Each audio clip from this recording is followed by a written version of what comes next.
నమస్కారం. ఈరోజు తెలుగుదేశం పార్టీ సగర్వంగా 1 సంవత్సరం అద్భుతమైనటువంటి పరిపాలనా విజయాన్ని సాధించి ఎన్నికలకు ముందు చెప్పినటువంటి హామీలన్నీ కూడా నెరవేర్చుకుంటూ రాష్ట్రంలో ఆర్థిక సంక్షోభం గత 5 సంవత్సరాల్లో జగన్మోహన్ రెడ్డి చేసినటువంటి ఆర్థిక విధ్వంసం ఎంతో కష్టాలు తెచ్చినప్పటికీ కూడా చంద్రబాబు నాయుడు గారు అహర్నిశలో కష్టపడి అనేక రకాలుగా వనరులు సమీకరించి ఒక్కొక్క హామీని నెరవేర్చుకుంటూ వచ్చారు.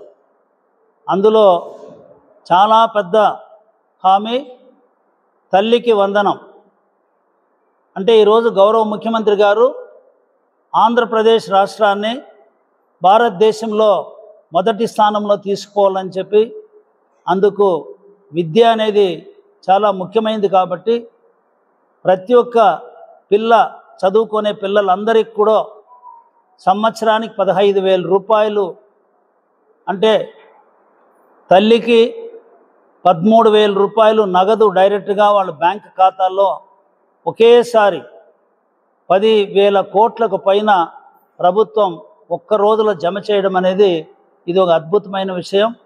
అది చేస్తూ ఇంకా 2,000 రూపాయలు కూడా ఆ పిల్లల విద్యాభివృద్ధి కోసం, పాఠశాలలో వాళ్ళకు కావాల్సిన అన్ని వసతుల కోసం కూడా అది కూడా 2,000 రూపాయలు కూడా వాళ్ళ కోసమే ఖర్చు పెట్టడం అనేది చాలా మేమందరం కూడా రుణపడి ఉంటాం. ప్రతి ఒక్కరు కూడా పేరు చాలా హ్యాపీగా ఉన్నారు. గ్రామ స్థాయిలో మేము పోయినప్పుడు మహిళలు ఎంతో సంతోషంగా ఉన్నారు. అంటే 4 పిల్లలు ఉన్న వాళ్లకు 60,000 రూపాయలు, 3 ఉంటే 45,000 రూపాయలు, 2 ఉంటే 30,000 రూపాయలు, ఎంతమంది పిల్లలు ఉన్నా వాళ్ళందరికీ కూడా ఇవ్వడం అనేది చాలా పెద్ద విషయం.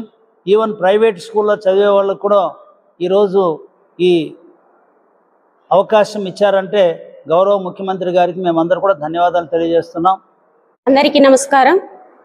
ఈ రోజున రాష్ట్ర వ్యాప్తంగా చూసుకుంటే మహాశక్తి పథకాలు మనం ఎలక్షన్స్కు ముందు మన అధినాయకుడు హామీ ఇవ్వడం జరిగింది.